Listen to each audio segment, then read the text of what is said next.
Welcome to those who have joined us via CBS Channel 42 live stream. We do appreciate you watching us from home this evening. My name is April Marie Fogel. I'm the State Director of 60 Plus Alabama, and I am proud to co-host this event with Rainy Day Patriots, the largest Tea Party in the state. We have our 7 candidates for Congressional District 6 up here. We've gone through their introductions, but we will catch some more about them in their closing statements, and hopefully you'll get to know them through the course of this debate. Each candidate has a paddle.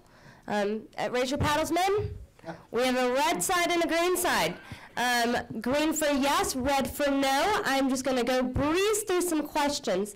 The candidates have been told if they don't want to answer, they can abstain. There will be no follow-up. It's just quick so you guys get a sense of where they are. Let's test this out. Are you for the full repeal of Obamacare? Okay. Do you support the full repeal of Common Core? Should the federal government be involved in education? Would you support a bill which gives blanket amnesty, like the Gang of 8 bill?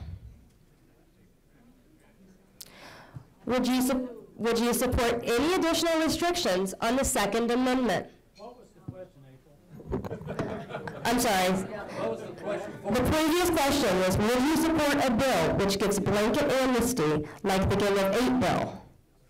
No.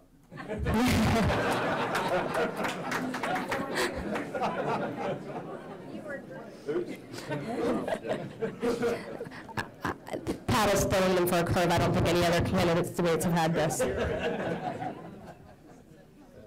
who's missing a mic over here? Chat here. All right, pass that down.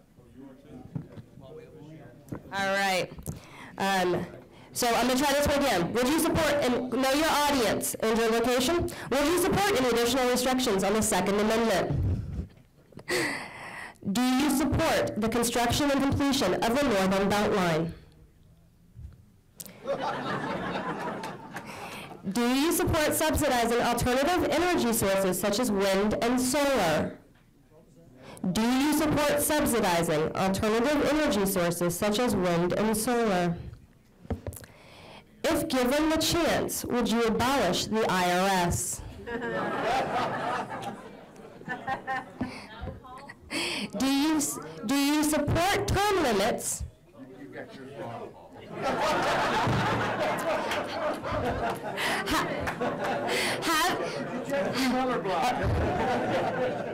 There is no colorblind test in this congressional race. Do you support term limits? Okay. Have you pledged yourself to term limit yourself? On a lighter note, should the White House be painted another color? Okay,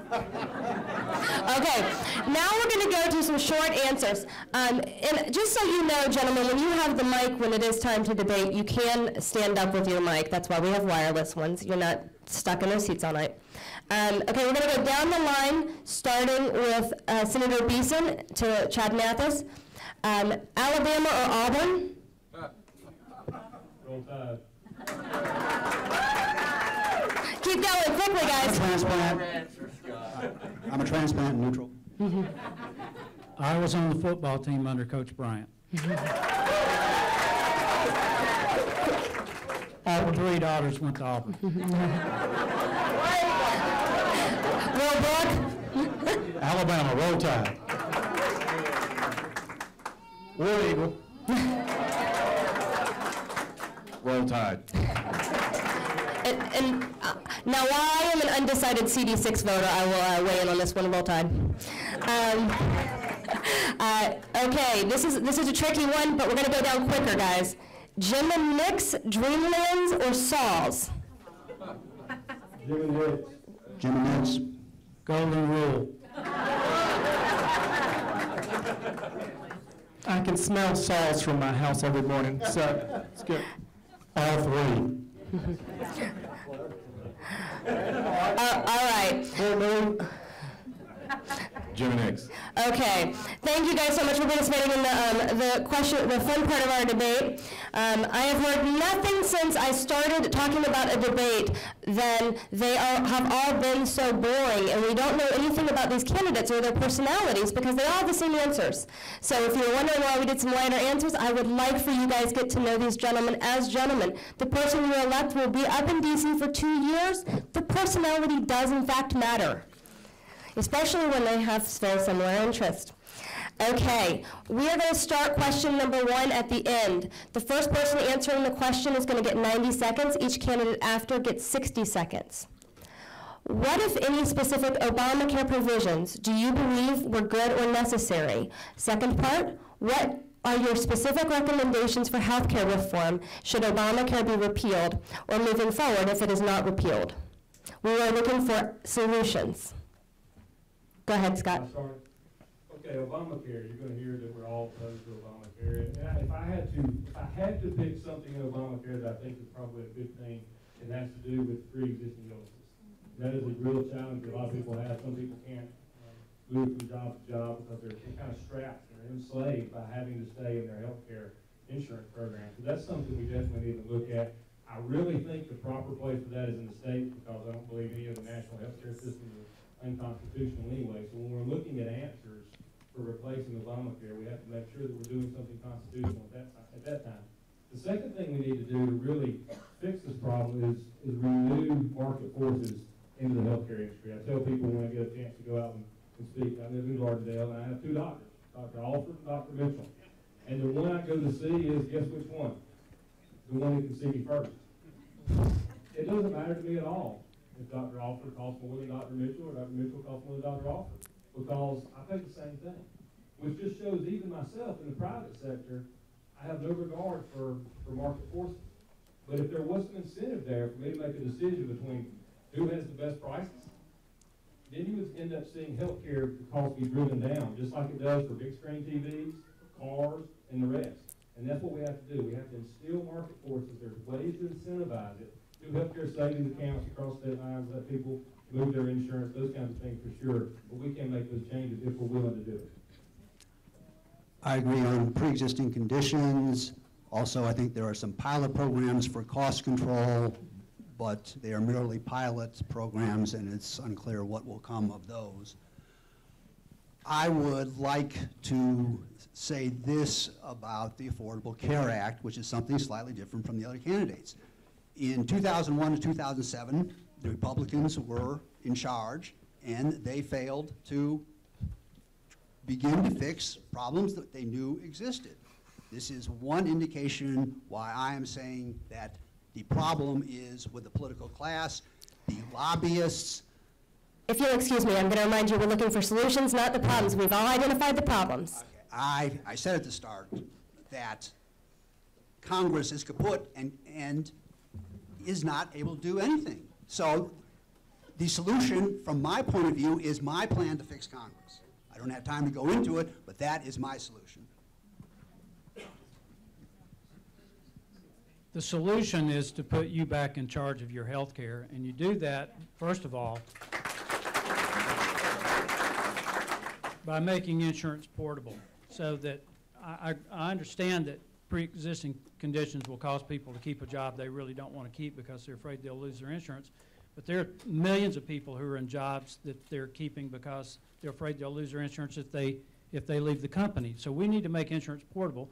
We also need to expand health savings accounts for everybody so that it's your money you're spending, and what you don't spend you keep.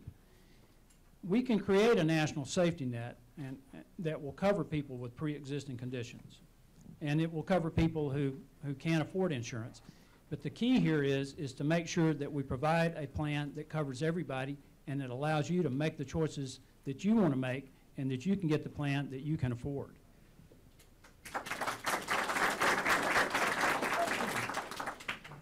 I look at the health care law through the prism as a patient or as a family member who's been patients.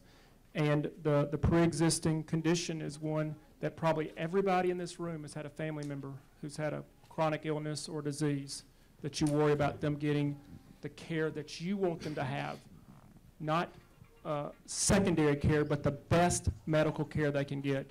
So when we repeal the law and come back with a replacement, I think there would be support for allowing pre-existing conditions so that you can have the portability, so that you can shop for insurance across state lines, so that you can include more in any legislation that we propose, medical malpractice reform that has increased costs. Those are some of the issues that we can ultimately do when we change this law. So Obamacare is about like, it's that adage about trying to kill a gnat with a sledgehammer. We don't need this. It would drag 20% of the U.S. economy under control of the federal government. As I said in the former debate or forum, it's about the federal government trying to lure everyone into a web of dependency so that they can tell us how to live our lives. It's bad law. It needs to go away.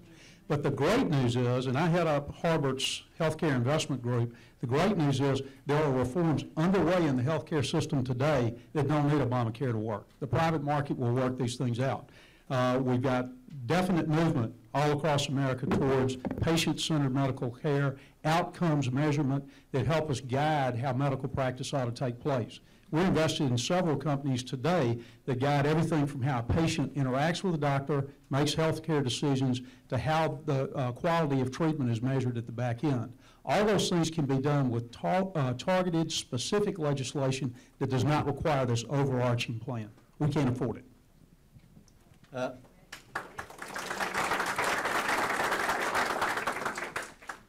I do believe that the one thing that you could say that the Affordable Health Care Act did do is help cover folks that had pre-existing conditions.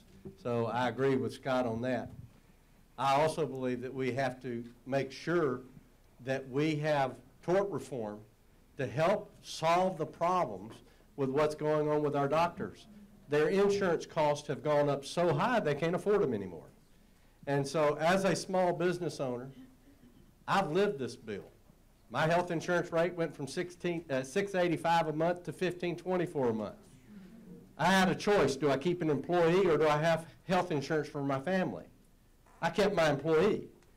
The one thing I've been doing is I go knock on small business door after small business door. I'm talking to them. And they said, Tom, it's keeping us from being able to keep our employees fully employed, or we've let them go.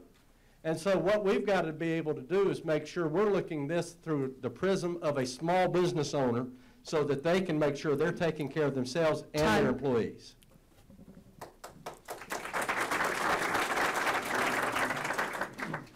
Well, as a physician, I deal with this every day, and I've actually read the law, and I have a plan for repealing and replacing the law.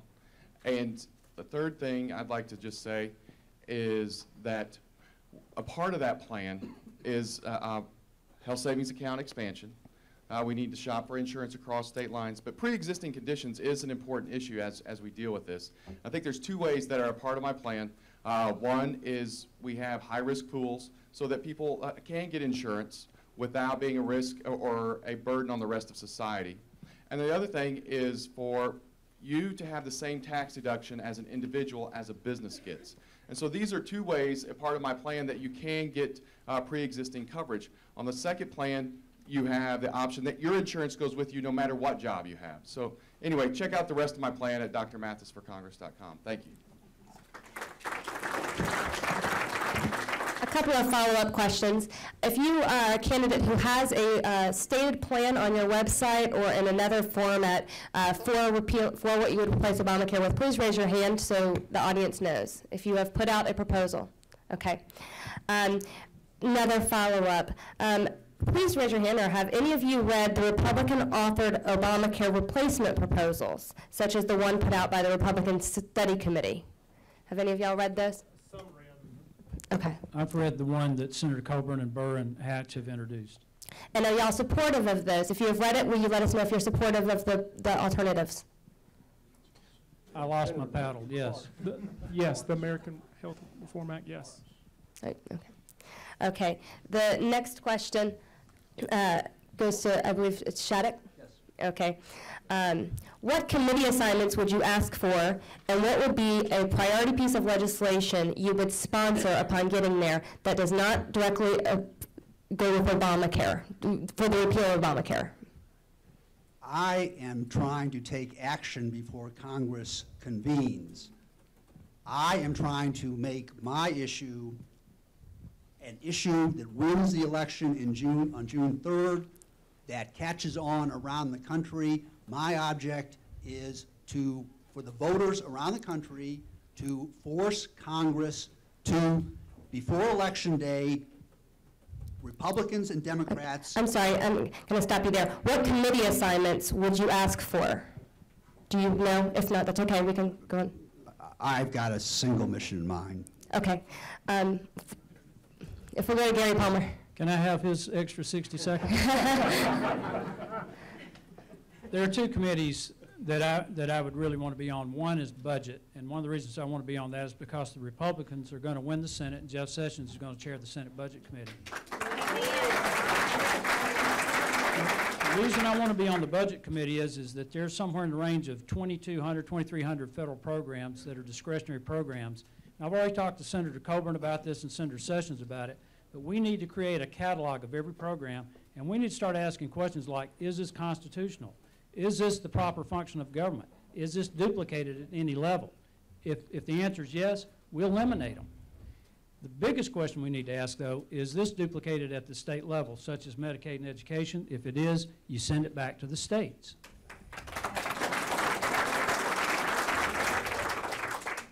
I was interrupted by applause for at least 15 seconds.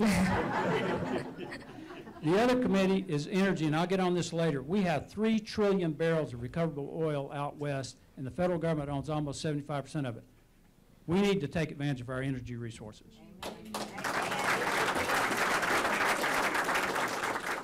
I'll start off with, I don't want to be so presumptuous to say which committees. You've got to honor me by electing me first. But if I were, I'd start off by saying government oversight. Look what's going on with the VA. I can't emphasize that enough. The problems with the VA. Look at the IRS, where employees of the IRS who hadn't paid their own taxes got bonuses. Employees of the IRS who had not paid their taxes got bonuses. We've got to step up to the plate when it comes to government oversight. And then secondly, look what's going on, again, when it comes to energy and the energy and commerce. Some of the policies that are going on with energy and coal, and what would it do to your utility bills here in the state of Alabama? We can't put a windmill at the top of Red Mountain. We can't do it with some other states. This one-size-fits-all will not work in Alabama. We've got to tackle some of these energy issues that are coming down from this administration.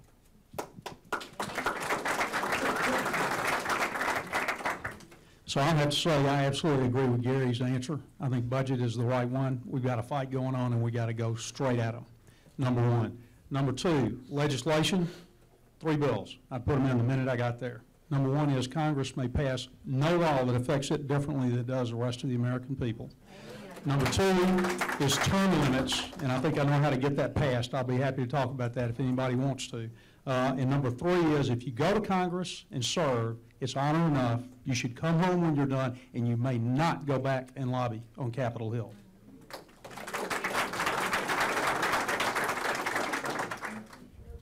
Small business, agriculture, and anything with the regulatory agencies. If you look at what's coming out of Washington, D.C., they're strangling small business. So the bill that I would propose is that there is no regulation, there's no rule, there's no tax, there's no fine that can be passed without it first going through the House of Representatives in the form of a bill, sent to the Senate, and sent to our president to sign. People say, well, that would slow it down. Exactly. We've got a tidal wave of regulations that are actually absolutely destroying small business. Most people don't realize over 89% of Americans will work for an employer that employs 20 people or less sometime in their life. They are hanging on by their fingernails. We've got to stop the regulatory things that are going on.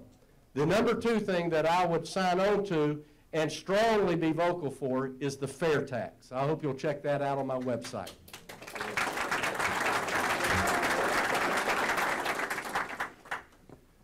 Well, a couple things. First, I would as a physician, be fast-tracked to a committee with jurisdiction over health care, because I want to work on Obamacare and its replacement every single day, because I think this is the issue of our generation. But I think, you know, as far as legislation, so the committee would be Energy and Commerce or Ways and Means.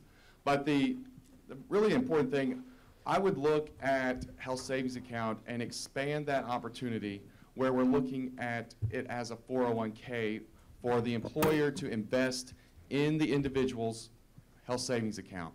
So this focuses on free market principles, but it also gives the business owner an incentive to invest and help the individual and the patient out. So that's what I would do. Okay. Will Brooke noted in his comments that he has 3 pieces of legislation that he, oh, I'm sorry, Scott, you're at the end, I'm sorry. I was about to do my follow-up without you, Scott. Okay, go ahead. No, it's tough following all these gentlemen because they have fantastic answers, and we have a great group of guys running, and they ought to be congratulated. You know, my first choice probably would be, because I know I won't get on the budget committee coming from here, and that's where some tough people need to be sent for sure. But I think education, I think they call it education, workforce, and labor, or something like that. And I would want to be on there so that we could deal with this whole Common Core issue. We could guarantee from Washington that we would be forcing education policy down on the states. And a great job to be on education would be to make education policy non-existent coming from the federal government. You know? Make sure that, as Will said, we pass laws to make sure that Congress lives under the same rules that all of us have to do. Absolutely. And thirdly, as my friend Tom said, we really need to change the tax code. Fair tax is the way to go, and hopefully we'll get people elected. All right, thank you, Scott. I apologize for that. Back to my follow-up. Will Brooke noted he had 3 bills that he was proposing, including term limits and several others. It's the same follow-up. Do any of y'all have bills that you're proposing to introduce once elected on your websites or for information for others to hear? Jerry does. In regard to Scott's comment on Common Core, the federal government is already prohibited from being involved in education at the state level and curriculum. So Congress is not going to have the ability to tell the states what to do on Common Core, but here's what we've got to do. Okay. Common Core is all about money. And what a congressman can do is introduce legislation that cuts off the funding for Common Core, and that'll stop it. The other thing is we can introduce legislation that strictly prohibits the federal government from receiving any data collected by the states. Okay, we're going to go to Scott and then DeMarco. Yeah, I want to disagree with Gary a little bit there. What the law says and what the Obama administration is doing is 2 different things. Always. And we have a situation in our country now where they ignore, Arnie Duncan ignores, they're fully helping facilitate Common Core into the states, trying to oversee it, but you are correct, using the dollar. And one thing we have to avoid, you guys who really want to be on budget, if we ever tie the federal budget dollars to a requirement of keeping Common Core, we send dollars down to the states, that will immediately addict the states and they will never break loose. Okay, and Paul DeMarco. Yes, a priority piece of legislation is what we have here in Alabama, a balanced budget amendment, a constitutional requirement. When Scott and I pass a budget down in Montgomery, it's got to be balanced. When you have a budget at home, you balance it.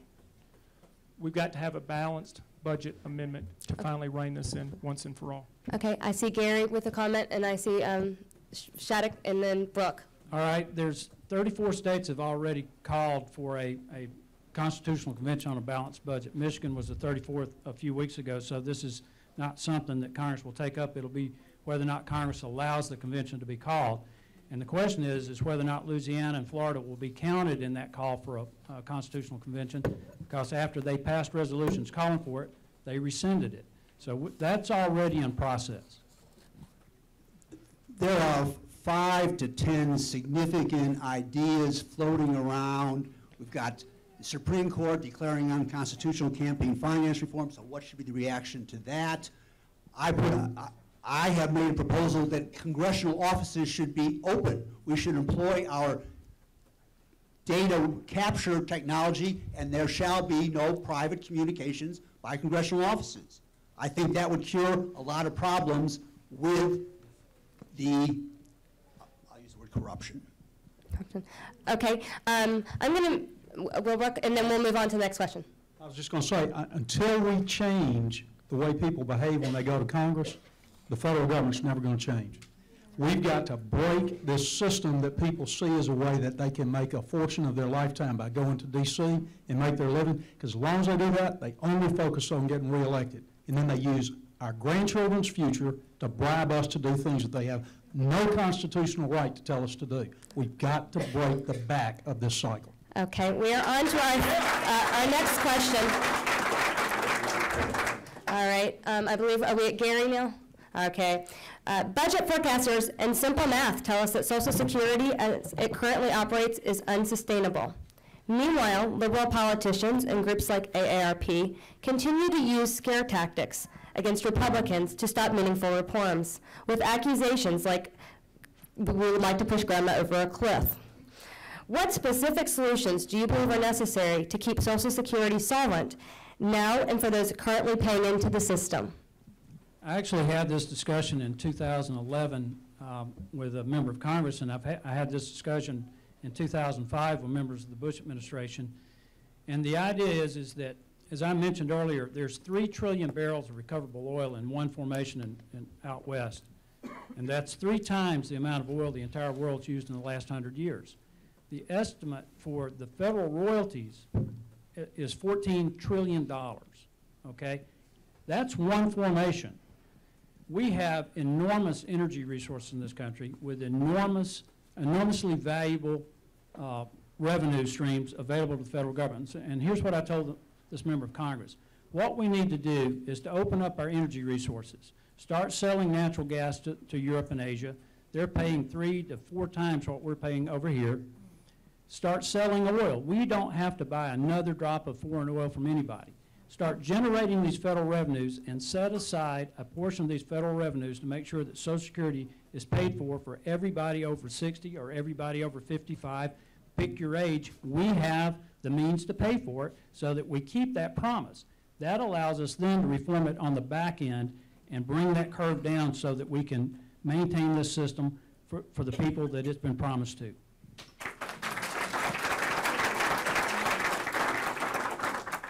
If we continue where we're going, I think they're saying by 2026, it won't be solvent. So how do you tackle this difficult issue? Again, you have to have men and women of courage who are going to sit down around the table and tackle this tough issue and step up to the plate and put issues on the table. How are you going to solve it? You will not, and I will not, put on the table raising more payroll taxes, putting more taxes. First and foremost, before you go any further, when you talk about Social Security, is you talk about what Senator Tom Coburn is talking about, the fraud when it comes to Social Security disability. The number of individuals who are gaming the system. You put that on the table first, you handle that, then you can talk about the rest of trying to make this system solvent. Because it's not fair to the rest of us to let people game the system. That it's got to be first and foremost so you can handle it from there on. First and foremost, Congress has to go under Social Security. That'll get them thinking the same thing we're thinking, right? That's number one. Number two, we need to take Social Security and get it out of the political process. Move it off to the side on an independent basis so they can live within its own revenue base. Third, you cut waste, fraud, and abuse. Fourth, you get an independent panel that looks at what really needs to be done to protect Social Security, all the while remembering we have to honor the promises we made to our forebears while we guarantee a future for our grandchildren. We can do this. Congress has used it like a candy pit over the years to hang ornaments on the tree as giveaways to draw more and more voters in to once again make sure they get reelected. We need to start stripping off some of those extras, cutting out abuse, get the program in balance, and move it away from the federal budget and make the federal government pay back what they borrowed to Social Security so we can guarantee that when people go to get back what they paid into the system, they'll get it.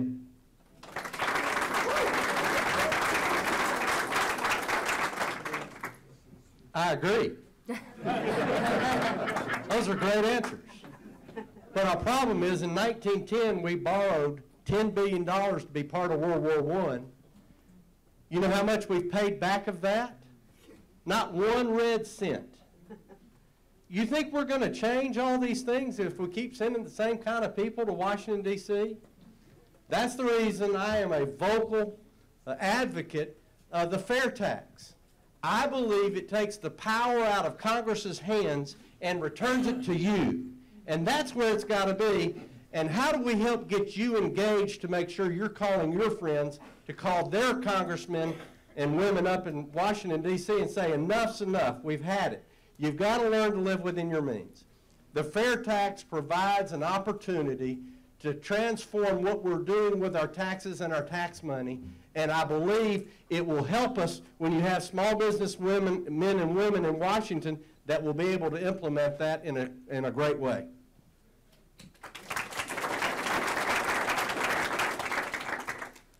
Well, first and foremost, we have to honor the promise that we made to our seniors in their retirement, that they get the money out that they put into the system. But for people my age, we need to start looking at raising the retirement age for people in their 40s and younger. And we also need to look at privatization options being available to individuals to choose. And there's a great model for this in Galveston where people were allowed that choice.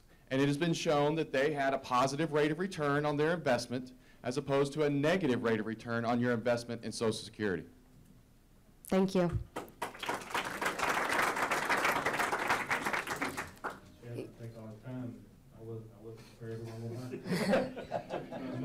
I'm succinct. Absolutely. Well, you've all heard really all the answers is what we have to do. Gary's exactly right. We have to tap into our energy reserves, use the tremendous amount of money we can make off that to backstop the commitments that are already made to the people who are on Social Security. Because no one can have that check that they depend on every month just cut out from under them. And they're already living paycheck to paycheck. We have to do that. Of course, we have to cut out the fraud and abuse, like Paul says, and make sure that Congress lives under the same rules like Will says, and the fair tax would actually generate economic growth that would help fuel this whole system. An economic growth that would allow us to do the private sector investment like Chad was talking about, so that younger people would be able to have a different kind of system and not depend on this unstable system we have with Social Security.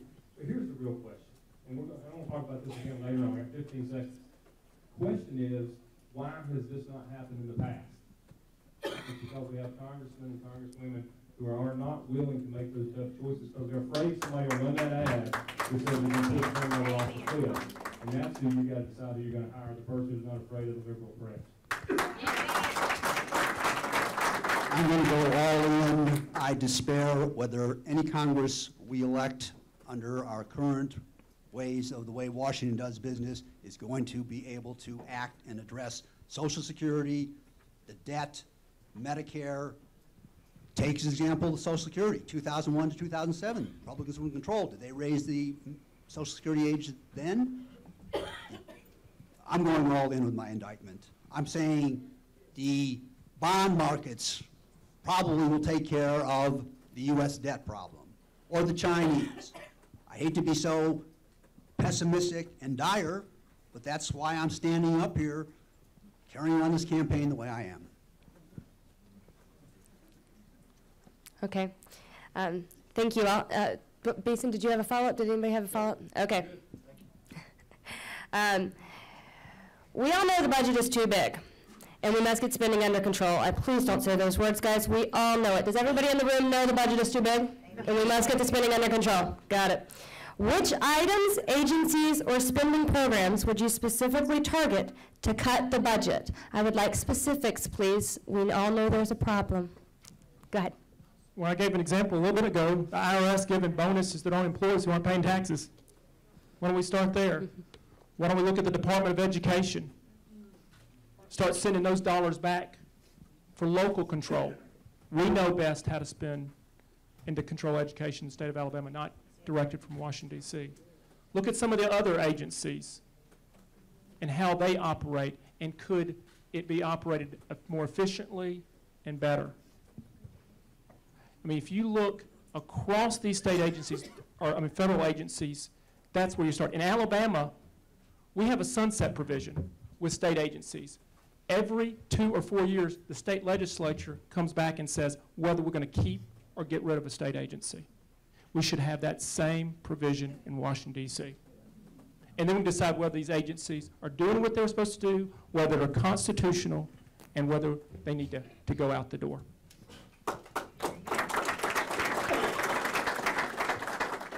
First thing I do is get rid of Obamacare and save $2.6 trillion. Next thing I do is get rid of the Department of Education. It's unconstitutional, shouldn't be spending a penny, it needs to go. Third thing we do, we start carving back on the EPA and the other programs we're spending a fortune to do, that all they do is deny us freedom. That's all they do. And they're a burden on our businesses, they're a burden on our lives, they're a burden on everything that we cherish as Americans. And the great news, folks, is this document, this Constitution of the United States, is the guide that tells Congress what it needs to spend money on, not spend money on, what it needs to do, what it shouldn't do. And if we'll follow this document, we'll get the answers we're looking for. But they're there. The trick is you have to send people that believe and that are willing to go fight and make sure that they don't give up. You just get one vote out of this district. You're going to send one congressperson. Make sure you send a good one.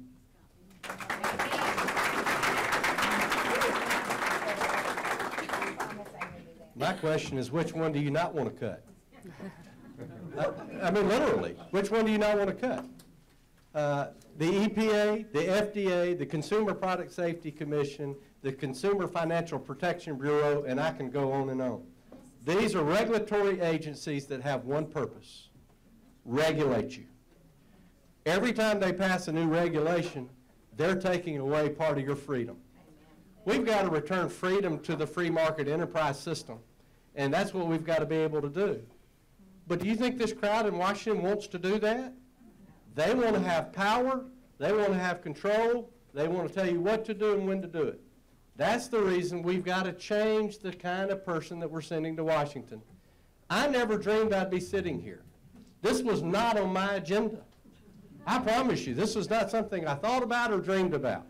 And yet I believe I can communicate what's going on with small business because I am one. I understand the regulation because I'm living under it and I'm paying the taxation.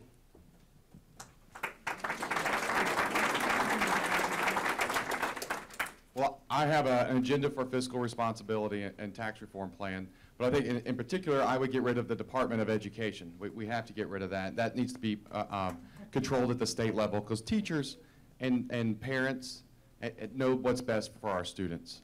I think when it comes to spending, we got to stop doing omnibus spending bills. We got to do the appropriation process and do the 12 appropriation bills as it's set forth.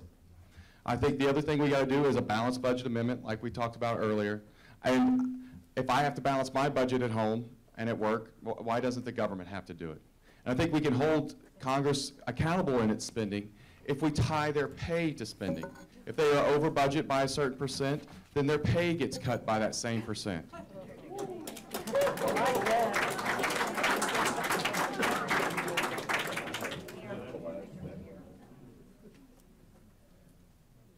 That's a great idea. I'm with you on that, so I'm going to copy that for further forward.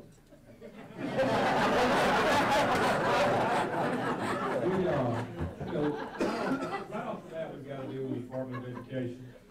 EPA needs to go. It'll be greatly pared down. I'm sure there's some interstate commerce issues there. Also dealing with the Department of Energy, that comes in and meddles around, regulates, and causes our energy bills to be higher and higher and higher. But how about we do something that Congress should have done a long time ago? Just make a big list of everything that D.C. does, Washington does. Go through there first and say, which one of these things are unconstitutional? Those things just go. And then we have a debate. We have a big boy and big girl debate about whether or not the Constitution should be changed to allow that. Well, let's go ahead and get rid of them now. Prioritize our spending like you have to do at home. You know, house payment first, car payment, insurance, you do those things, power bill, all the little things down there, Netflix, that goes. And we should do the same thing with the federal budget.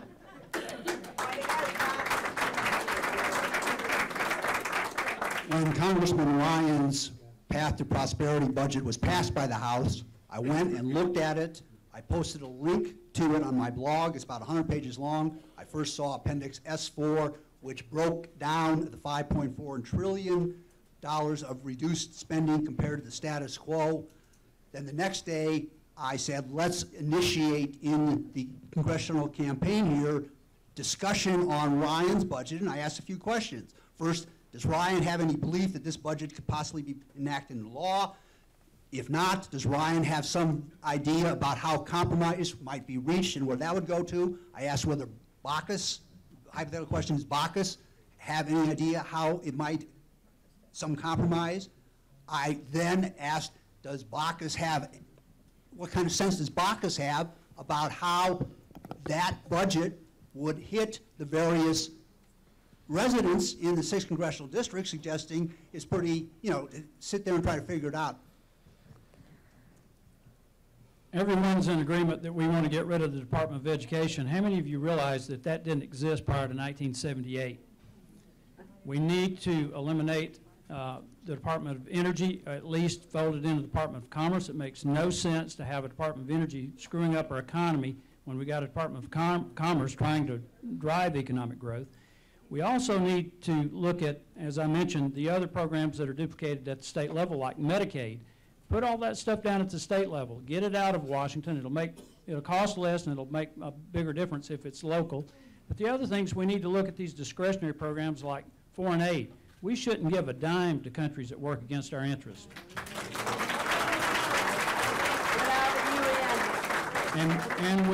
And we shouldn't be funding public television. If they're a viable entity, let them make it on their own.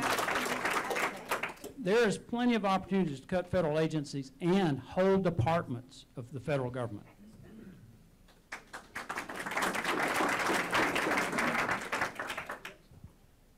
Okay, two follow-ups. Examples of tough spending bills we've had several lately. One example is in the disaster recovery bills. We have seen more and more lately that they have inserted unrelated pork into these bills. Legislators are forced with a tough decision. Do they vote for pork stuffed bills, or do they go home and explain why they didn't help hurricane victims? When faced with a tough decision, how would you weigh your choices between a pork stuffed bill and using that example? We'll start here. Well, I think you need to first, are you talking to me? I can't. Go ahead. Okay. You start by standing on principle, and I think you have to get enough like-minded individuals to vote in that conservative coalition to stand up and say no earmarks, no pork, we are going to pass a clean bill. I think that's the way to do it. If you are not able to build the broad coalition, do you vote for the bill or against a bill? Against. Okay. We'll just go, come on down, yeah. I think you have to begin by voting against it. And what you have to do to be able to do that is, number one, you've got to be able to come back to your district, have meetings like this, and tell the people what you're doing, why you're trying to do it, so they understand. If you're in touch with your people, and they have a trust factor in you because you've been honest with them, then you have the freedom to do that. You do that, then you build those coalitions. The other thing we ought to look at in Washington is what we have in Alabama. It's amazing how many times we're all going to say that over and over, that Washington should copy Alabama. In Alabama, when we would deal with the bill in the legislature, all the amendments have to be germane. You can't just stuff things in like they do in Washington. If they would do that, it'd cut out a lot of this.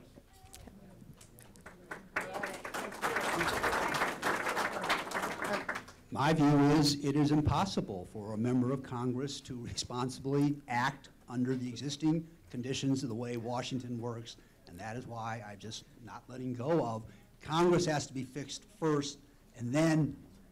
Would you vote for a bill that was stuffed with pork? I'm not going to answer that. Okay. Gary Palmer. I think I wouldn't vote for a bill stuffed with pork, but I think the issue is not what I would vote for, but we need to make them afraid to vote for it. And we need to do that by educating the public about it. I helped set up a national network of state-based think tanks. There's 65 of these organizations. There's at least one in every state. All the big reforms you're seeing in the country right now are from the state up. We need to make members of Congress afraid to vote for these things. And we need to start in committee. Instead of waiting till it gets to the floor, we need to stop it in committee.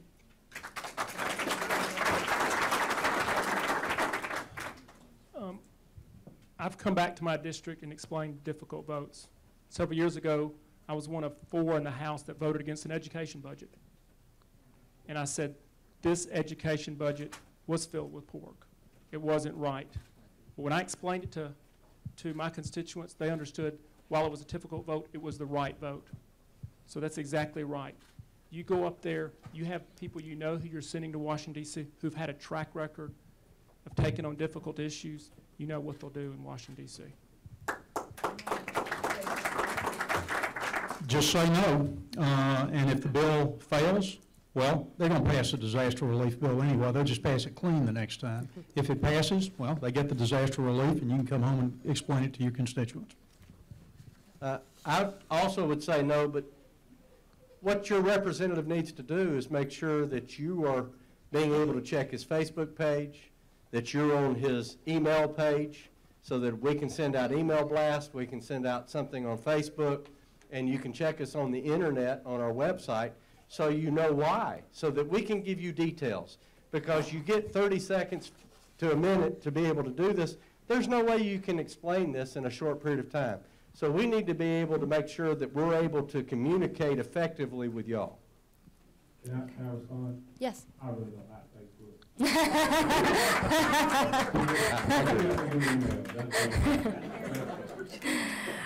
Okay. The next question, yes, Gary. We have 2 elected officials on this panel, and I like both of them, but because they're elected officials, I think we need to know how you've handled the earmarks that you got. Both of you guys had legislative money, which some people would call pork. And how is that different from putting earmarks in a bill, in a federal bill, and giving you money to spend in your district? Great question. You want to go first one? And it's not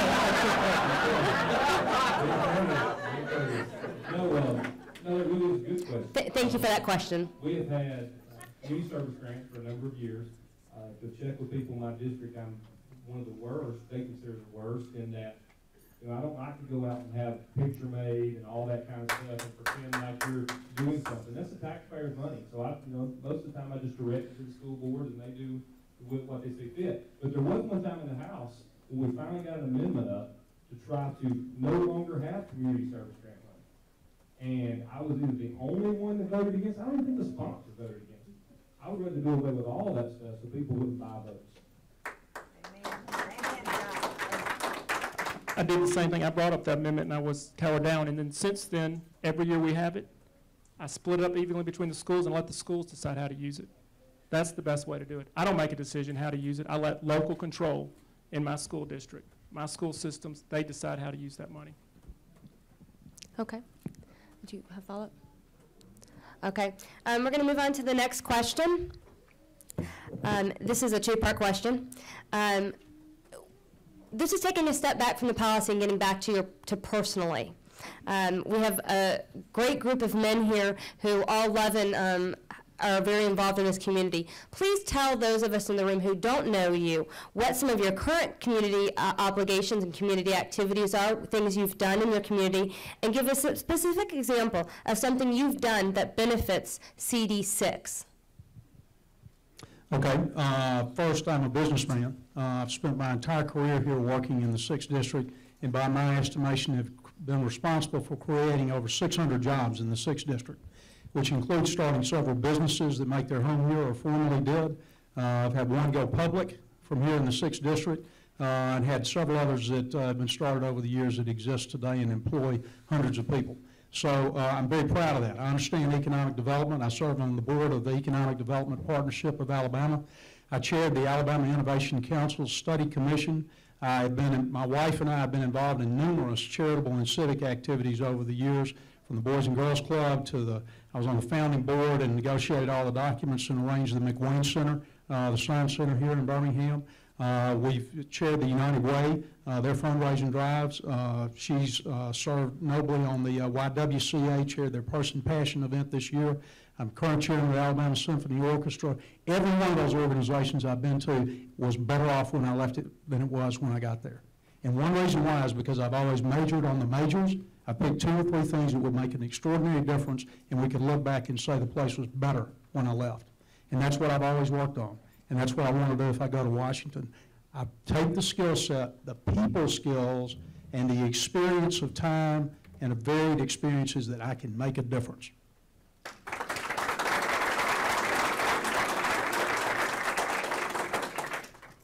Over the years, I've had the opportunity to do a lot of different things. With my dad being pastor at Shades Mountain Independent, he had you involved in everything.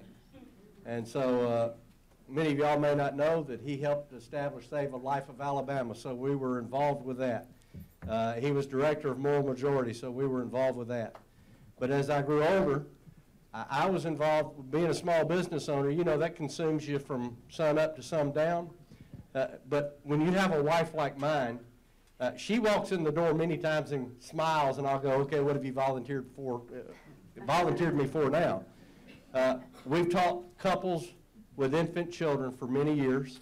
The reason we've done that is typically where the areas where marriages start to have issues.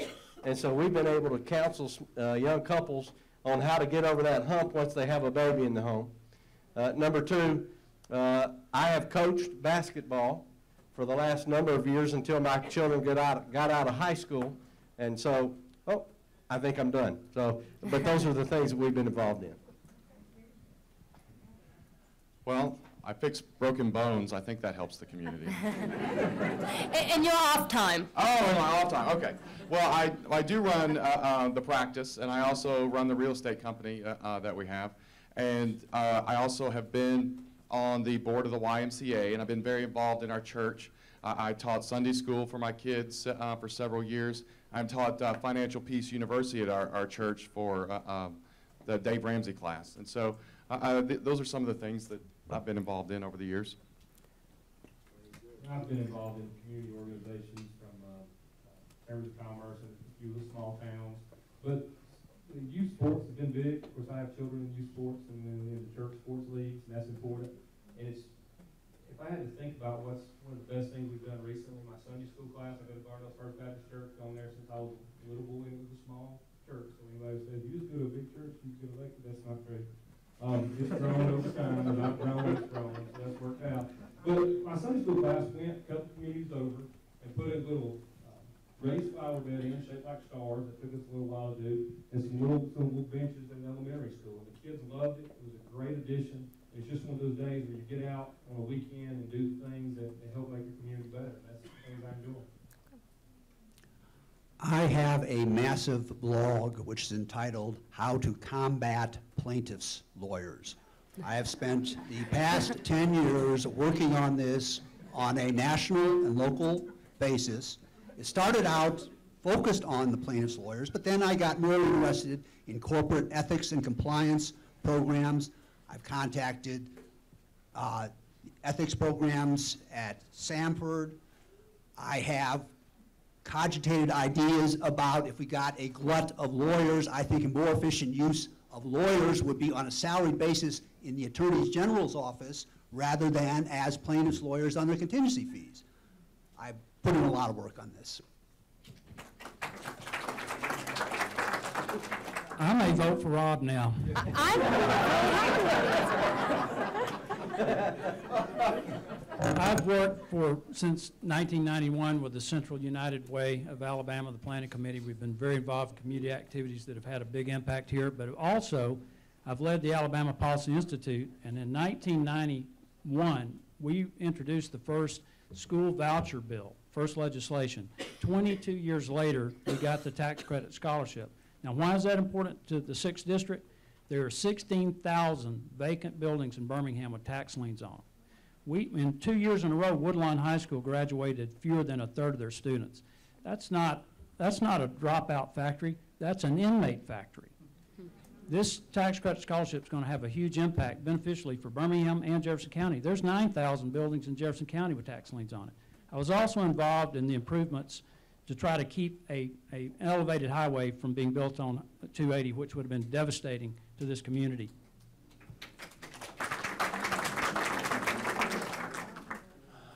I think all of us around this room, all of us, none of us any different, you know, what you're involved in outside of work or your family is based on your life experiences. What has influenced you? I've got two. I lost my mom to cancer And so I've been involved with the Cancer Society, our local Cancer Society, working with survivors and working with the Cancer Society. It's important to me, and it's, I think, important to a lot of folks in our community. Secondly, I'm an Eagle Scout, so I've been involved with the Boy Scouts. In Alabama, we have one of the strongest amounts of boys in the Boy Scouts. I think Boy Scouts teaches character and leadership, and it's one of the reasons we have such a great state, because I think we have a lot of great scouting organizations. Now, I buy a lot of Girl Scout cookies, too, for the Girl Scouts out there. All right. Thank you, gentlemen. Our next question, back to policy. Regulatory action has grown enormously in the last 6 years, with agencies like the EPA waging their war on coal. Do you agree with these regulatory actions? And if not, what specific actions, as a legislator, would you take to rein in these mounting federal decrees? Well, that's what I've been talking about. My specific proposal would be that the EPA, the FDA, the Consumer Product Safety Commission, and on and on and on, would not be able to pass any rule or regulation without it first being put in the form of a bill passed by your representatives, so you know where they stand on these issues. It will stop the onslaught of punishing success for small business. We've got to quit punishing that. And so I do not agree with what they're doing with the EPA and clean coal. Many of y'all may not know the FCC passed today a new rule where they're wanting to regulate the internet. You need to know, you need to let your representative know in a loud way that you don't want it to happen. These are the types of things that are happening in the regulatory agencies across Washington, D.C. They have one purpose: regulate you. Right now, they have got regulations on concrete, they have regulations on coal, they have regulations on power, and it's going to impact every one of you in a specific way. It's going to cost you more to run power in your house, it's going to cost you more in building buildings, and it's going to cost you more at the store because of what's going on in the regulatory agencies. We've got to rein that in, and we do that by doing it under the Constitution.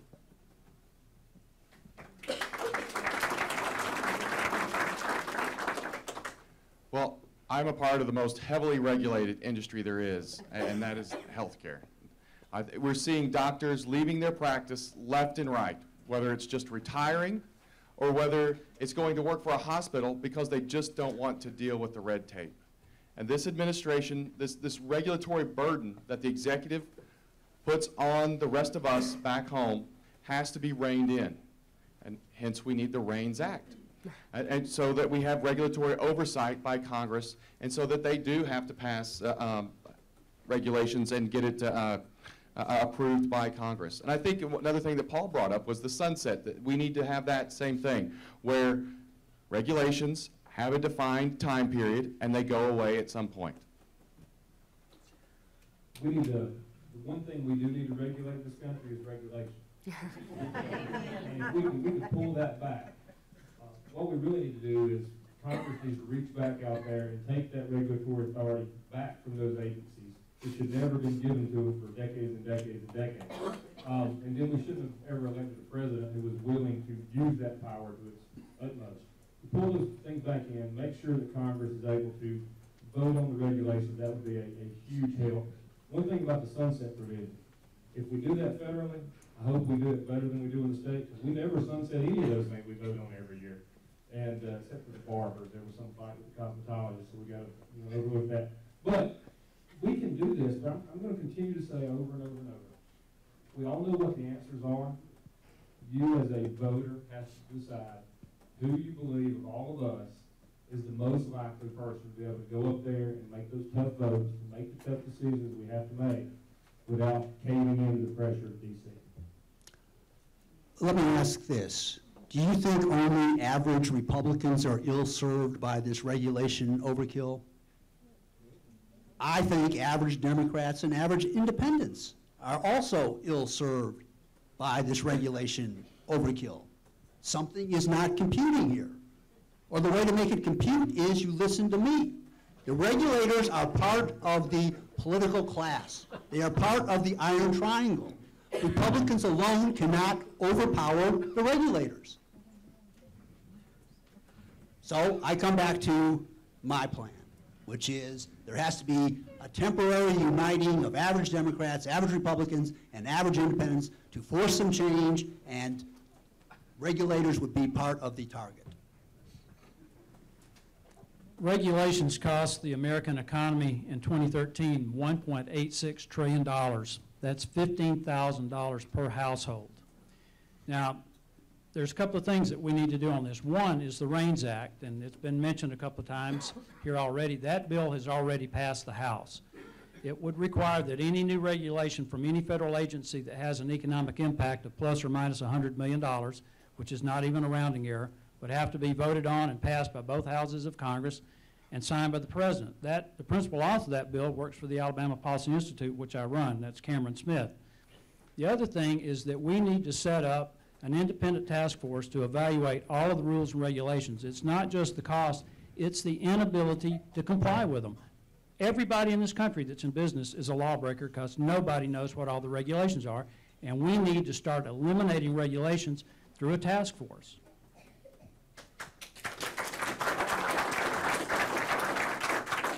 Let's get back to your original question. What would you do as a legislator to stop what's going on with the EPA when it comes to coal? Well, I have already, as a state representative, voted on and supported a resolution to stop the one-size-fits-all regulation of carbon dioxide emissions coming from the EPA.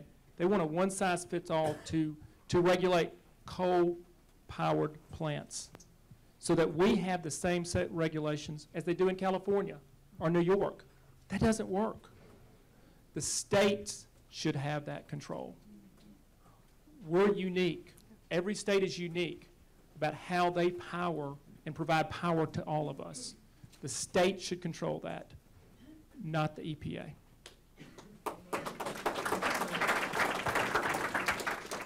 The EPA's desire to chase carbon wherever they can find it is it's an illness, folks. Everybody knows about diminishing returns.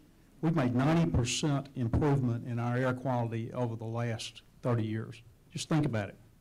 The EPA is like a bad thing let loose out of a cage. It's a nightmare of a bureaucracy gone wild because they want to chase down every single piece of carbon in the atmosphere.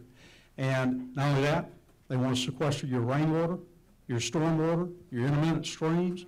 They think they have a mandate to control every aspect of our lives. We've got to go cut the head off the snake. And the only way to do that is to deprive it of what it needs, and that's money. And so Congress has to go after them there on the budget standpoint, from the budget side. And I'll tell you, my big fear, folks, is these bureaucracies are now beyond control of anyone. Only the budget knife will affect them. Because if they're allowed to go on their own, they will deny freedom to us without any responsibility to any elected official. No one knows what they're doing. No one can control it. We've got to act. Gary Palmer had a follow-up. We need to, when you're evaluating a candidate, you need to make sure that you're supporting somebody who knows the issue and knows what this is about. It's not a one-size-all fits-all deal. This is the regulations called Utility MAC and Boiler MAC. MAC is Maximal Achievable Clean Technology. And they're targeting primarily red states.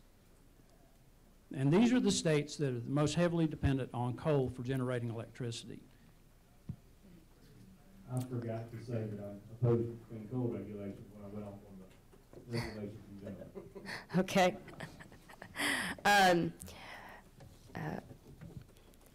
We are here today because Congressman Backus felt it was time for him to retire. If elected to serve in Congress, how will you determine when you've been there long enough, and what will you have hoped to have accomplished by that point? Well, I have promised to serve no more than 10 years. You know, I'm a doctor. I'm going back to being a doctor. I want to get back to seeing patients and living my life here in Shelby County.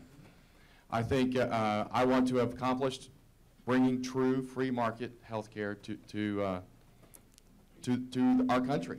I think I also want to accomplish a balanced budget amendment so that we get our spending under control, and that we are doing the spending from an omnibus going back to the appropriations process, and so that we get our spending under control so that our children aren't loaded with so much debt. And so those are the main things that I would really hope to have accomplished in my 10 years or less if I've been there. You know, like I said earlier, I served 8 years in the Alabama State House, and I chose to run for the Senate, gave up a safe seat to do that, ran against an incumbent senator. Served 8 years in the state Senate, and was going to be unopposed, and knew that it was just time to move on, whether I win this race or not. Once you've been there, you realize after a while that it's just time to move on. And I'm sure I'll do the same thing in Congress. I have always said, and actually my handler people, whatever you call them, consultants, tell me not to say it, but deep down, I don't want to be a congressman. The trappings do not, appeal to me. If anybody knows me knows I don't even like to be called senator. But Scott's fine. But the thing is, we really do have some problems. And if we don't deal with those problems, we're all going to leave a mess to our kids. And that's what it's really all about. And I think that's what we care about. And I hope to leave a federal government that is more like what the Founding Fathers envisioned, and is much smaller and divests itself power down to the states. I think I have made clear my mission, which essentially is that there needs to be a voters' uprising around the country to force Congress to fix itself. If I make any contribution to that goal, I will be very satisfied, and I don't need to stay around. Well, I think Will and I have already demonstrated we have the ability to influence other people, because we were the ones who started this whole campaign off by promising not to serve more than 5 terms. And I even went so far as to say if I tried to go another term, that my family will shoot me in the head. And since we're at Hoover Tactical, that really becomes even more important. But in terms of what I want to do in my 10 years, if you elect me, is I want to help you get your country back. I want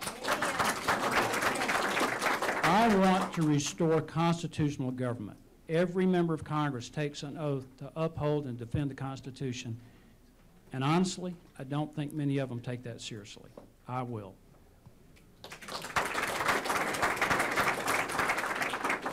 I'm going to get back to talking about scouts. As a scout, when you get to a campsite, you look around and you leave that campsite better than you found it, regardless of how it looked like when you got there. I think all of us, and you expect your elected officials to do the same thing. You leave your community, your state, your city, your nation better than you found it. And how do you do that? You tackle the tough issues. And in my time in state office as a state member of the Alabama House of Representatives, I've worked hard to make reforms to leave our county better here in Jefferson County better, and leave the state better with some of the legislation. And I would hope to do the same thing with a majority in the House and a majority in the Senate, and finally a new president to make the changes that y'all want.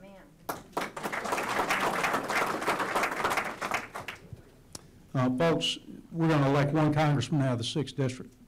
We've told you a lot of things we'd like to do. The truth of the fact is none of us would have the power, if elected, to force any of them to happen. You're looking for people that have the skill set to try and go provide leadership, bring other people into agreement, and start moving the ball. We just got to move the ball. And one of the things that I think you need to pay attention to is why those people want to go to Washington in the first place. I quip about this, I joke about it. I don't need a job, I've already got one. I don't need a career, I've already had one. But I was the first one out of this group to say I'm in favor of term limits. I was the first one to say I will not serve a day longer than 10 years, and I won't. And I hope not to have to serve that long. But I will tell you this, another thing that I've said, and I think it's an important distinction, is I won't take a government pension. I've already earned mine. And what I'm going to do, I've got a plan to start moving the ball to get term limits, to eliminate federal pensions, and to wipe out some of the things that force people to be inured to the system when they get to D.C. We've got to change the way Washington works.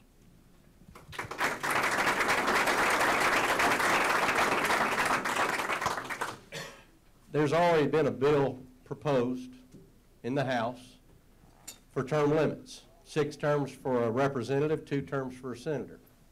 I wish that they had made the term shorter for the representatives, but it's at least a bill that's there, and that will be the very first bill I'll sign.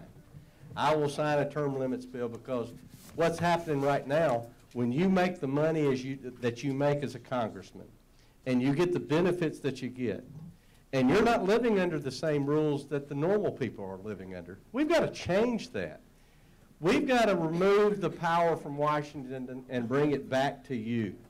And we've got to have men and women that are going to stand up to the plate and say, I'm going to be involved in government. And that is something that I'm hoping to be able to do. As a representative, there are two areas I really want to be able to work on. Small businesses are being strangled to death by regulation. I want to change the regulatory atmosphere in Washington, D.C. And number two, I want to get the taxation under control with a fair tax. Thank you. Okay, this is our final question before we go to closing statements. I'm going to start back with Senator Beeson at the end. We're going to give everybody 1 minute. This is just because we have a little small portion of what a member of Congress does. You also have constituent services that you do here in the district. You have a full district staff. You have an MRA, which is your allowable budget for an office. How would you manage your MRA funds? Would you intend to try to give some back if possible? What would be your priorities in the district in making sure that you are keeping in touch and making sure that your constituents know what you're doing? We'll start with Scott. That's a good question. I have no idea how much the MRA funds are, so we'd have to see what that does. But as far as staying in touch with people in the district, you may have known this, but I never knew that congressmen now, they used to go 3 days. Now they go 4 days one week, they go 4 days the next week, and the next week is supposed to be district week. So all those folks who live there, every third week is supposed to be back in the district. I plan on my family remaining in Gardendale because I don't want my children to grow up to be crazy little DC kids and really be Washingtonized. But those district weeks are about being here and being available for you and making sure that I interact with you, making sure that you call me, we call back. Even in the Senate, I've tried and done a very good job, I think, of actually calling people back who want to have a response. We finally had to change the rules because I was arguing with people from Oregon, so we cut that out. One of the reasons I hate Facebook. But the important thing is making sure that we are available to you and will be in the district. That's what I pledge to you. Obviously, if I win, or maybe not so obviously, I would be very much working towards this global reform idea, whether it happens before January or thereafter. I will be honest, I would probably be looking to staff. I'm 67. That serving your constituents is very important. I would be interested in hiring staff that was very qualified, and they had a great interest in that, allowing me to, pursue what I think is the #1 priority. Well, since Will said he doesn't need to get paid, if I get elected, I may bring him on. That'll save me a big chunk of money.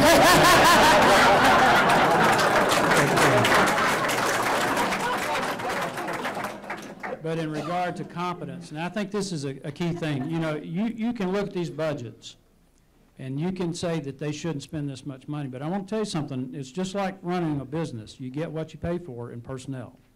So one of the things that I'll do, we will be as efficient as we can be with your money.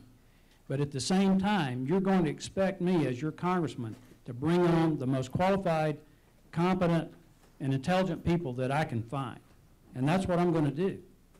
We will make sure that every dime that we spend is a dime that benefits this district, benefits this country. And that's what you should expect from every member of Congress. This is not a political position. This is a position that's dedicated to one thing, that's giving you back your constitutional government.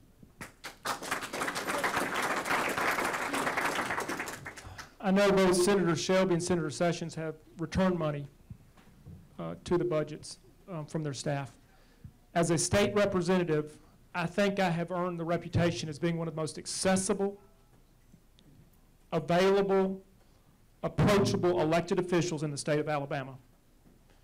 we're here in Hoover, and I think you can go around Hoover and ask folks about Paul DeMarco, and I think they'll tell you, I'm everywhere.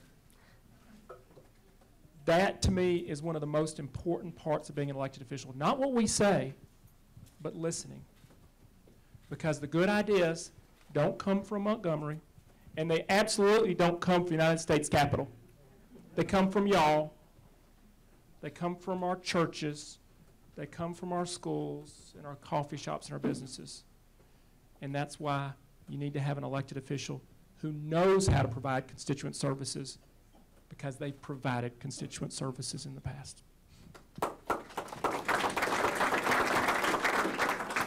To me, there are three aspects to the congressional position. One is Washington facing. We've talked about that all night. The second one is constituent service. It's extraordinarily important that that be done well, and it's something Spencer did very well during his tenure. Having quality people in the field that were available and could address your needs. That doesn't mean necessarily that his policies were all exactly what you wanted, but he had people here that were available to address your needs, whether it's making appointments, something as simple as making appointments for a White House tour, or whether it's making Service Academy appointments or getting access to veteran benefits. Those things are extraordinarily important. I think one thing you ought to look at is look at our campaign staffs. I'm extraordinarily proud of mine. Every one of them are very high quality. I would intend to have extraordinarily high quality in the field to be sure they could provide what you needed. The third thing is economic development. I think whoever sits in that seat has a chance to make a real difference in this district, to create jobs and economic opportunity for the people that live here. Joe Bonner did a very good job of this in the 1st District, and I consider that to be a model for what could be done here. So that would be very important to me, too. Thank you.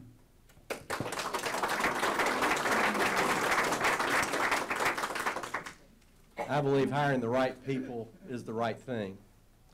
But as a small business owner, I deal with, on a daily basis, every race and every social economic position, whether they're poor or rich.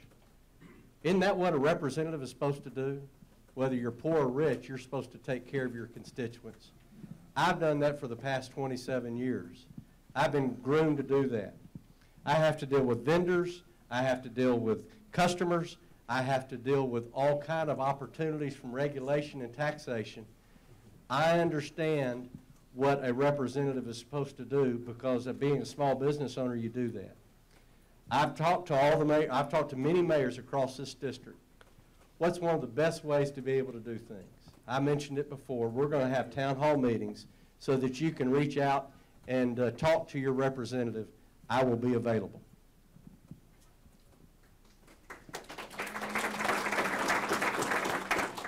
Well, I think constituent services is a key function that your congressman will have to have.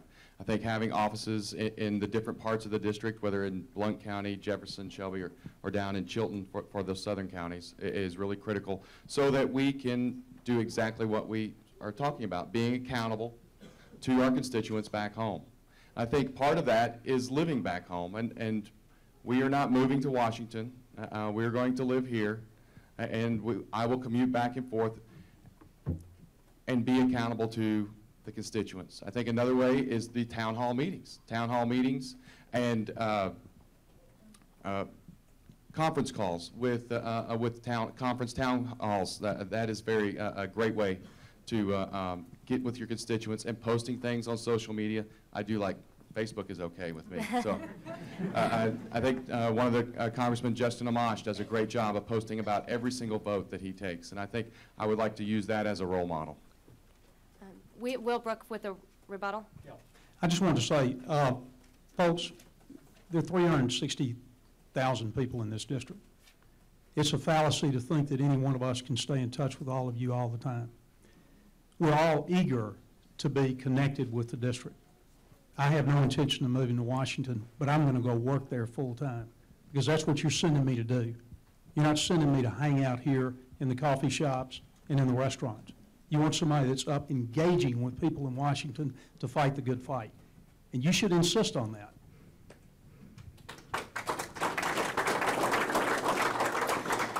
Okay, we are down to our closing statements. Each candidate gets 2 minutes.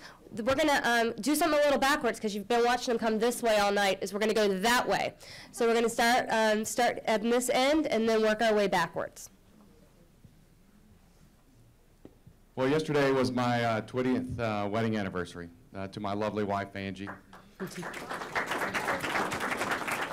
And we celebrated by making phone calls to voters in the district.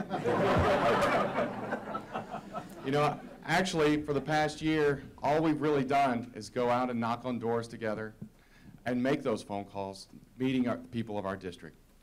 Because we know, as you know, that we need to bring back the citizen legislator that our founders wanted.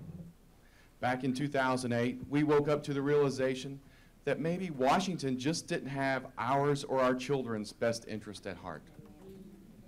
And there are many groups, like the Rainy Day Patriots, that took this as a call to action. We couldn't stand on the sidelines anymore, and we had to get involved. But it was like Chairman Priebus told us when he was here at the Alabama GOP meeting. It is a grind. And boy, is it a grind ever.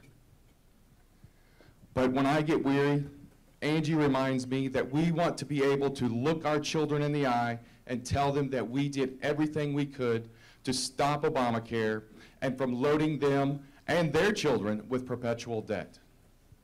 Whether you are a Tea Party patriot or a traditional Republican, we can agree on one thing, that it's, as President Reagan said, freedom is never more than one generation from extinction. So we must unite together. I want to be that bridge that unites the different faces of conservatism in our district so that we can join together and win this war against the progressive left. Happy anniversary to my love. Good night. God bless. Thank you very much.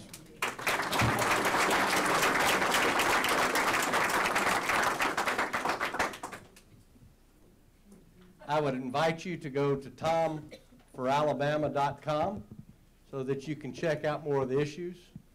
I appreciate you being here tonight. I believe that I bring a different perspective than what you typically see with somebody running for Congress. As a small business owner, I understand what's going on because I'm living under the regulation, I'm paying the taxation, and I'm having to make sure I take care of my employees. The economic engine of America is small business. And if there are 3,000 proposed regulations this year alone to impact small business. You've heard us tonight. The vast majority of us agree on 90% of the issues, if not more. What makes me different? I'm going to be an advocate for small business. I want you to know that I want to deal with regulation. I'm going to be a champion for the fair tax because I really believe that returns the power to the American people. And I do that under 4 values, and I tell folks values, not platforms, because how many of your congressmen or senators go to Washington, D.C., they stick their hand up in the air and see which way the wind's blowing? Platforms change, values don't. I have respect for the Constitution. I have respect for life. I believe in limited government, and I believe in personal responsibility. We can solve a lot of the issues right now by getting the federal government back under the Constitution. We have to have men and women that are willing to make the tough vote on issues. They may present a bill that sounds great, but are you going to vote against it because it's constitutional? I want you to know I'm making that commitment to you. Every bill that I'll sign on to will be constitutional. I'm Tom Vignell. I'm asking for your vote.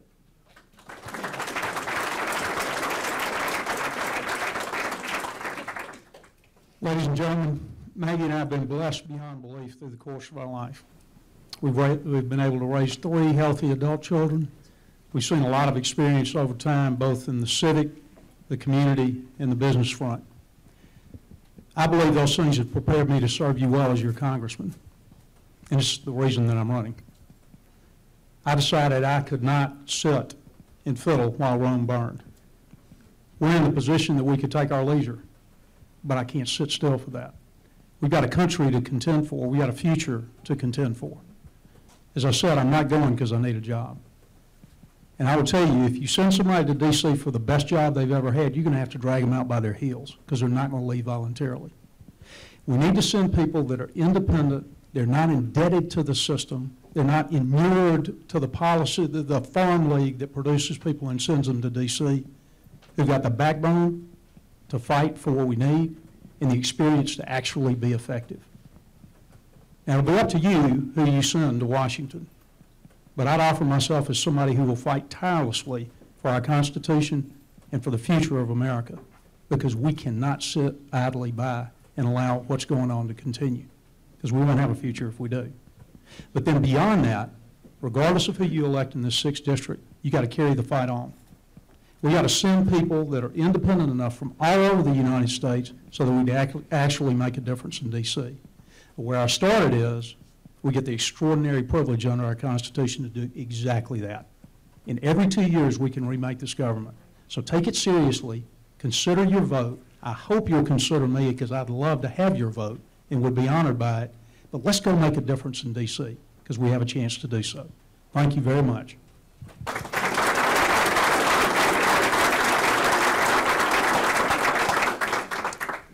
When you go somewhere, you always thank your host. So thank you to our host who had us here tonight and to Hoover Tactical as well. Ladies and gentlemen, we're at a precipice in this country. We're at a crossroads. When you have the $17.24 trillion debt we've got, it's not fair and it's not right.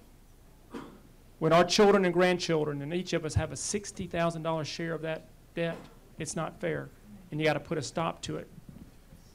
How do you do that? You elect men and women of courage who are willing to go to Washington, D.C. to tackle the tough issues regardless of the political consequences. And how do you do that? You look at the track record. Track record of somebody who's not only willing to take on the Democrats, but even members of their own party when they're wrong. And I've got a track record of doing that in Montgomery, and I'll do it in Washington, D.C. And I will remember who put me there, the people of the 6th Congressional District. And that's why I will be accessible and available. Because that's what you want as your congressman. Somebody you know, somebody who's from Alabama, who understands Alabama and understands our values and understands what's important to us, to go to Washington, D.C. and make us proud. And I will do that. And that's why ask on June 3rd, ask for your vote and ask for your prayers. Thank you.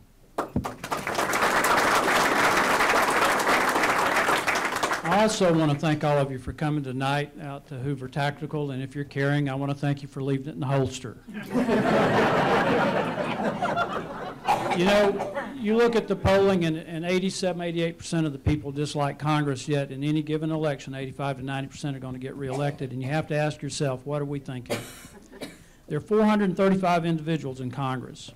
Each one of them got elected on something, and most of them got elected because they were good-looking, charismatic, they had good sound bites, they told you they'd fight for your values, they said they had courage, and then they get up there and look at the mess we're in. If we hired auto mechanics using the same criteria that Americans have elected members of Congress, we'd all be walking. And if EPA has its way, we might be anyway. Let me tell you, you need to look at this election not just as a campaign for Congress, but for a campaign for American renewal.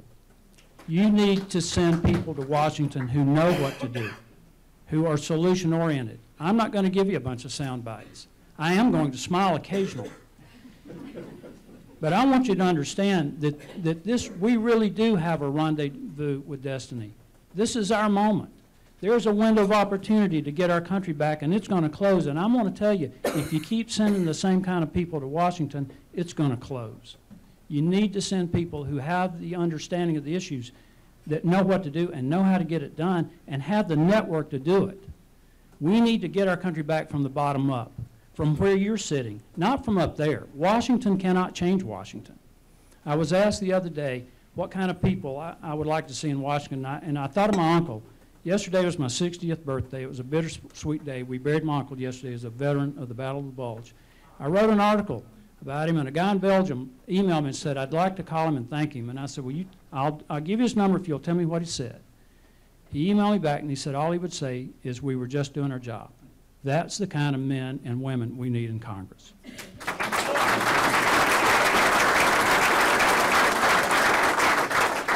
You've heard my assertions, and it's up to you to devote whatever attention to them you're going to. And there's a lot on my campaign website. I'd like to mention a couple of things that have transpired in this campaign that might be suggestive to you that there could be some validity to my assertions. First, in February, I posted on the internet an online open letter to the Alabama legislative delegation in which I said I was going to be raising these issues in this congressional campaign. Would they care to comment as to whether these were worthy issues to help the candidates and the voters to decide whether they want to spend time on it? I got a no response telephone call from someone in Senator Shelby's Washington office. I eventually got a letter from Representative Baucus, which was a non-response, and Senator Sessions never replied to me. I did a second. Some of you in this room are interested in the Convention of States project. You go look at their website and the stark statements about a broken federal government. Their idea and plan is to call a convention of the states for a constitutional amendment to address that broken federal government. I did a second online open letter to the legislative delegation saying, I just learned of this. Do you have any comments on this? No comments from our legislative delegation.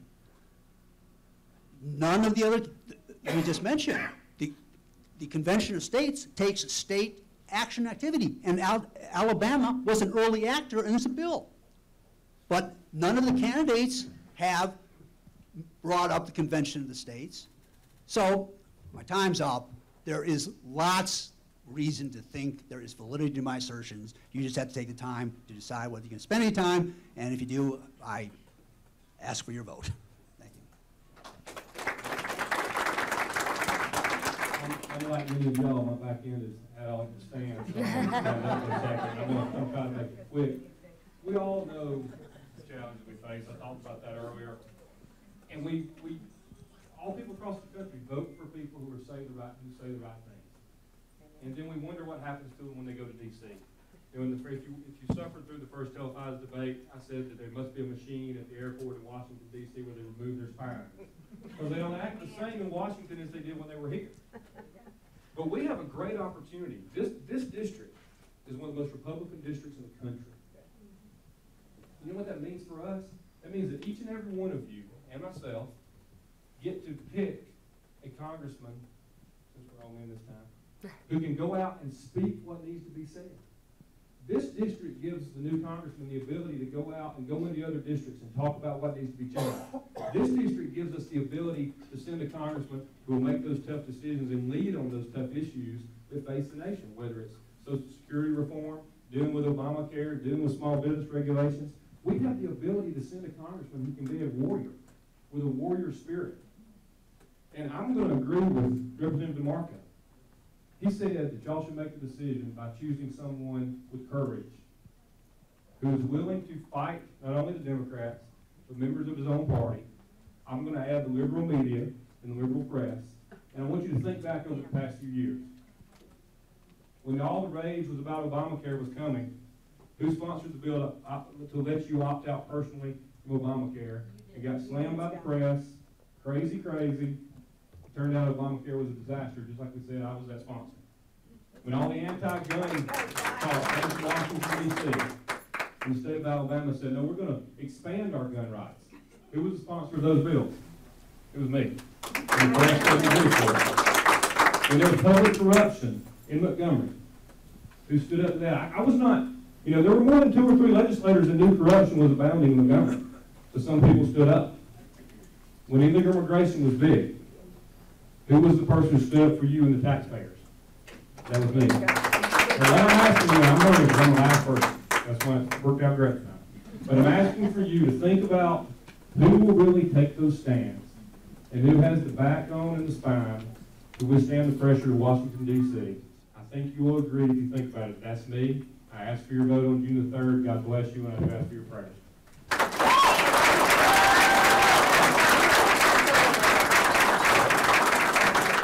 Thank you so much, gentlemen. I think we're off. Here we go. I want to thank every one of you guys for coming out and for standing up here, for coming out and staying out so late. Thank you to everyone who's standing up. It was a long debate to be standing up. Can we give a big round of applause to our law enforcement officers here keeping us safe tonight?